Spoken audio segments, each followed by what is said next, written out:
There's Chris. Hi, how are you, Chris? Yep. Well, Chris, we're going to go ahead and get started because we know your time's valuable. You know, you've taken that time to join us. So my name is Joey Teese. I am the director of the Office of Learning Services, and I'm going to let my co-host introduce herself. All right. Hi, I'm Laura Harris. I am the Web Services and Distance Learning Librarian. Great. And also joining us today is the Director of Advising for the School of Business. Alicia, you want to introduce yourself? Hi there, Chris. You just introduced me. My name's Alicia. I'm the Director of Advisement in the School of Business. Nice to meet you. Nice to meet you too. Thank you. And not to leave someone out, Karen, I'm going to let you introduce yourself. Hi, Chris. I'm an academic planning coordinator with the Division of Extended Learning. So I work with our online students. So it's nice to meet you. Thanks for coming. Thank you. Chris, would you like to say a couple of words about yourself? I'm a part-time adult learner at SUNY Oswego. This is my second college degree.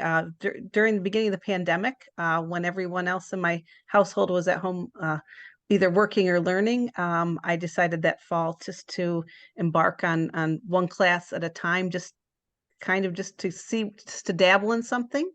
My first degree is in management from what was then SUNY Binghamton University back in the early 1980s. So anthropology kind of became my second passion project. I'm taking just one or two courses at a time, and I anticipate graduating in spring of 2025. And I'm enjoying it. Thank you, Chris. So I was also an anthropology undergraduate. So, you know, you could do a lot with an anthropology degree. Many people say, can you do with it? I said, you could do a lot. So yeah. We're going to go ahead and get started. Like I said, I'm the director of the Office of Learning Services, and I hope you can see my slides are up. Yes. Basically, the Office of Learning Service is our campus tutoring and skill center. So we provide one-on-one, in-person tutoring in a variety of subjects, and also we also have a writing center available. So I'm just going to quickly go through a couple of my slides for you. Everything is schedulable on TrackCloud, which is our scheduling program, and you can get access through that through your Brightspace page. There's a line up there that says tutoring services. We both have one-on-one appointments, and we also have limited drop-in availability. We also have writing assistants too. Same thing for helping you in any kind of writing, from research paper to personal statements to creative writing. So a lot of different options that you can choose when you choose your reason.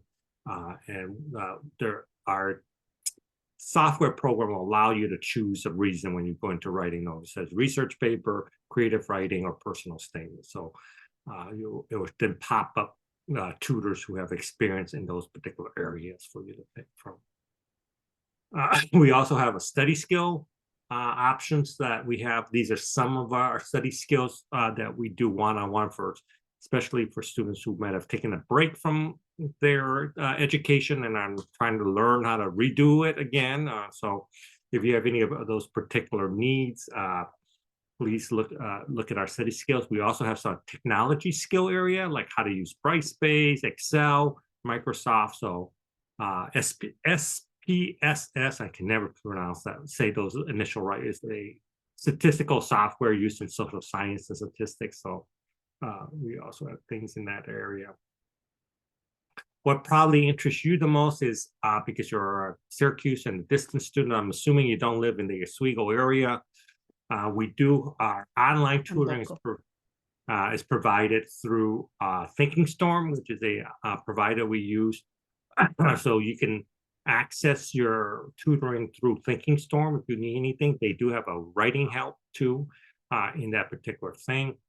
It is via chat. They don't have the capability to do a Zoom sort of tutoring at this moment. There's a lot of moving parts behind that area it's not as easy as just doing a Zoom call. So right now it is via chat. Online tutoring through there is available 24/7. With that being said, I know we've been getting requests, especially from our Syracuse campus students, that the chat might not work best for them because it's not a modality they're used to. If they're like myself in the advanced age, it doesn't work well. We are trying to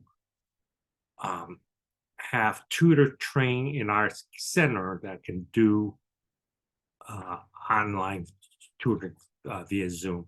Like I said earlier, it's not as easy as just throw somebody up on a Zoom. We want to train the tutor. They have to be in the proper environment, the proper thing. So if you do have a specific need and say, I can't do chat, please feel free to email me or contact the Office of Learning Services, and we will try to find something to help you meet that need. So one of the, yes. Sorry to interrupt. I just wanted to let you know, Chris said in chat, she actually is an Oswego resident. Oh, So okay. she could Great. take advantage of this. You could come right into our center, Dan. Wonderful. So yes, come on in. We're in the Penfield Library. Our hours are Monday through Thursday from 11 to 9 p.m. Fridays from 10 to 4, and Sunday from 12 to 7. So since you're an Oswego resident, that's perfect. You just go on to your track cloud. If you need help, it should, when you log into your track cloud, it would pop up all your classes. And then you just select which class you want, and then you can select what reasons you want. And then you should have a list of availability of tutors that are available at what time. And in some classes, you may also see our drop-in hours too. So especially our math and some of our sciences, some of our psychology courses. So that is it for my presentation. Is there any questions I can answer for you, Chris? When you mentioned track cloud, so if a student just logs into Brightspace, do you need a separate password or code or anything to No. access track cloud, or is it just another right? drop-down? Okay. Because Brightspace authenticates you as an Oswego student. That's Yep. why we embedded it in there. So you just Super. no other need you need to do to go Okay, do that. super. So, Thank you. anything else that I can answer for you? No. I Okay. can think of. I'm going to stop sharing my screen and then let's turn it over to Laura. So as I said, I'm going to share my screen as well. I will start with the library homepage. So basically, we have, as you might imagine, a lot of online resources, a lot more than probably when you got your first degree and when I got my degree. Basically, this search box here is a good place to start. It searches a lot of our different research databases, as well as the traditional library catalog with the books and everything. And within, let's see, for some reason, when I think of anthropology, I'm thinking of archaeology and how I think they found Richard III, like remains somewhere recent, like within the last, I don't know, 10 years. Anyway, so there are options over here on the left to limit your results. So to peer-reviewed journals, you can limit by publication date. You can also limit by resource type. So if you did want just articles or books. So this is a good starting place. And we also have, to go back to the home page. If you scroll down here, we will always have our hours on the home page. So on any given day, if you'd like to stop in, those are the hours. What I wanted to point out is the subject guides. These are basically web pages that have curated resources for each major and program. So go to anthropology, archaeology. We've got stuff on background information. Each major also has a librarian. We call them liaison librarians. So the anthropology librarian is Zach, and I may be biased, but I think all of our librarians are great. So if you wanted to search specific databases that are specific to anthropology, if you go to articles, here are a few that Zach has identified as being particularly good for anthropology. And there are books, videos, and we know also that I don't know why there are 80 million citation styles when they're all sort of trying to do the same thing. But you know, each sort of subject area has their kind of preferred citation style, and I guess Chicago style, it must be the anthropology one. So Zach has a link to our resources on citing in Chicago style. So this is a nice sort of, I don't know how long this one is. If I remember right, I think it's only like 3 or 4 pages maybe, but it's kind of a short, a cheat sheet, I guess you could think of it, for Chicago style if you don't have the book or don't want to get the book. We also have a copy of APA, MLA, Chicago, all of those at the Research Help Desk. So if you really need to find something obscure, you know, you could come in and we could look it up for you, or you can just look at it right there, either way. So we also have, you can get to this from the library homepage as well, but I'm just on this page, so I'm going to show you how to get to it from here. And that's our how-to guides. These are sort of, I would say we have some that are geared towards maybe like first and second years, some that I think are geared more towards upper level undergraduates and also graduate students.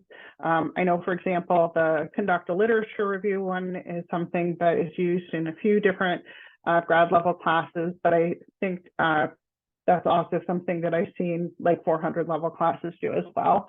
But then we also have things like developing topics.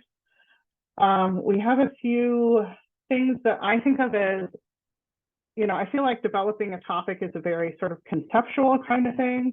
But we have what I think of as more practical, like how you renew items, how you request articles the library doesn't have, how do you find books. And we also, in this, we do have instructions on how to find ebooks as well. So if you wanted ebooks only, you could use that, read that and sort of figure out how to do that. It's fairly straightforward. Actually, it's just a matter of doing available online and selecting the resource type as book. Let's see. We go back to the library homepage. The subject guide I was just showing you, this research guide, this should show up in, the appropriate subject guide should show up for any class that you're taking. And I'm just gonna give you an example. I think do the fall 22. So can I access? I cannot.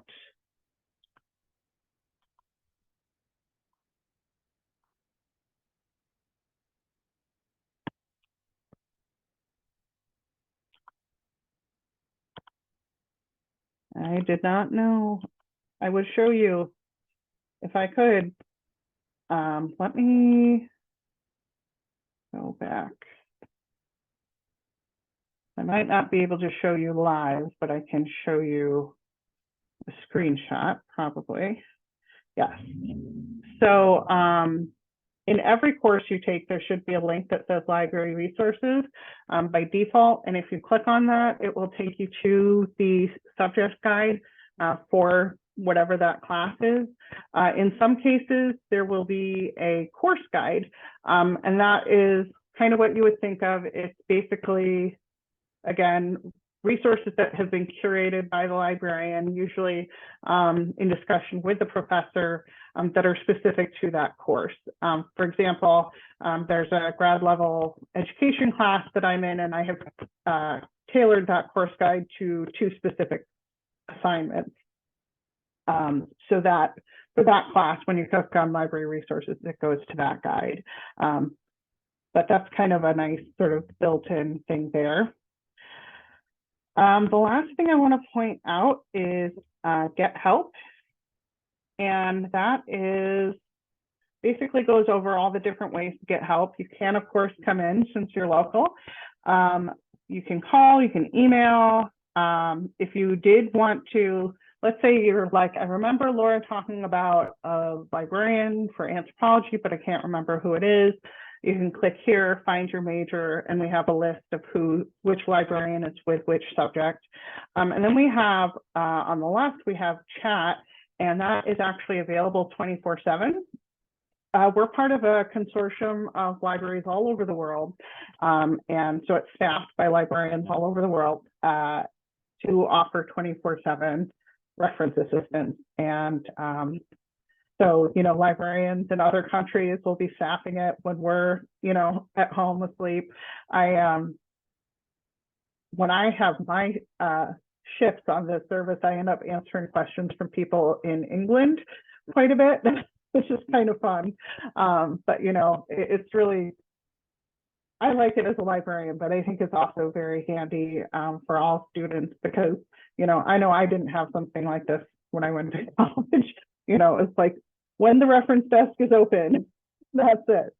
So, and then these are hours that were available. We do have student assistants that are trained to help with research questions. And so those are the PRAs, and these are the hours that the librarians are available. And if you absolutely want a librarian, usually you will get one on the chat, whether it's us or a librarian elsewhere. Do you have any, I think that's all I really wanted to cover, sort of the general thing. Do you have any questions, Chris? No, I really don't. I'm glad to see some of these online resources because I mean I have used the library in person, and we've used it in some of our coursework in the past. But there's a lot of neat features on here that I've never explored. So thanks. They'll come in handy. Great. Well, I will stop sharing my screen. And I guess, do you have any questions about anything else, even if they're not library related, not OLS related? No, I was happy to see this offered. There were a couple things offered last year, and just my schedule didn't allow me to take them. And I just was so thrilled that you were offering things for adult learners. I told myself if there were times when I was available, I'd make sure to attend. So when I saw this reminder today, I was like, oh yeah, I just want to check that out. So I probably will take advantage of some of the writing, some of the writing assistance. I like to say I'm a proficient writer, but formal writing and college academic writing is different. It's kind of a different beast, and some things have style-wise even have changed over the decades. So I do find myself a little rusty. So yeah, I think I will be probably taking advantage of some of that, even when it comes to developing topics and things as we get into next year with capstone or in the fall, yeah, so. But I just appreciate all the resources that are available. Thank you. It's really nice to have support as you go through this. It's been a good journey so far, knock on wood. Chris, would you like me to show you the Track Cloud software in terms of how easy it is to sort of schedule an appointment? Sure. I mean, if you have time, that would be awesome. I'd love to see it. Yeah. So I'm laughing that I have 4 people doing a presentation for just me. I mean, talk about a good deal. we love having you here. So thank you. So if you share the screen, my Track Cloud is a little bit different than yours. Okay. But it's basically, it looks very much like this, and you go to your scheduled appointment. Okay. I can actually, if you want, I don't know, Karen, are we still recording? Okay. So I'm gonna use a sample rather than your own. Okay, sure. Yeah. I could look you up and make an appointment for you. So we have our sample student is Robert Oppenheimer. If some of you might get that joke or not, but so when we click on his name, we just Robert. And then we go to Oppenheimer.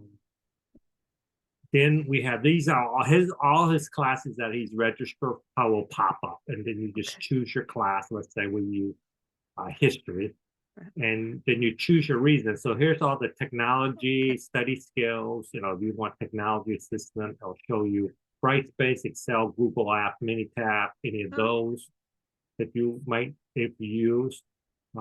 If you need study skills sessions, these are one-on-one, how to make a study plan, read a syllabus, take notes, taking strategies. So there are some of those.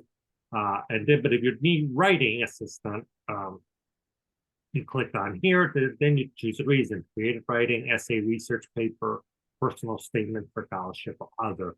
And they say you can click, and they say search, and then all these appointments come up, and you just choose one of these. And the blue ones are our drop-in hours. So we do have drop-in hours. If you can't make anything, you could just come in. They're 20 minutes long, unless nobody's waiting. If somebody's waiting, we'll work with you for 20 minutes and then we'll move on. You can still work there. We'll come back to you. But you can see there are 5 slots available. During all this time, you can choose the names of our tutors are there. If you find one tutor you're comfortable with, you can always go back and select. But so we have different time slots on this Thursday coming up, one-on-one. You just click on and it will show you all the different slots that we have available. And all you do is just click on one of them, and it will automatically it'll take you to the screen, and you just write down if you want anything. If you want to leave your note for a tutor on what you want to work on, you hit save. It will schedule an appointment. You will get an email and a Google Calendar invite of that appointment. And then 24 hours before your appointment, you also get a text from our system reminding you of the appointment. So fairly simple. Yeah. So. And those appointments there, those are to schedule to actually go into the center, correct? Yeah. Those are not okay. Yep. Yeah, our online is basically through Thinking Storm, which you can, when you go on your Brightspace page, you can have a choice of OLS or Thinking Storm, and then they have a system that you can click on to and schedule your appointments. Okay, super. Thank you so much. Yeah.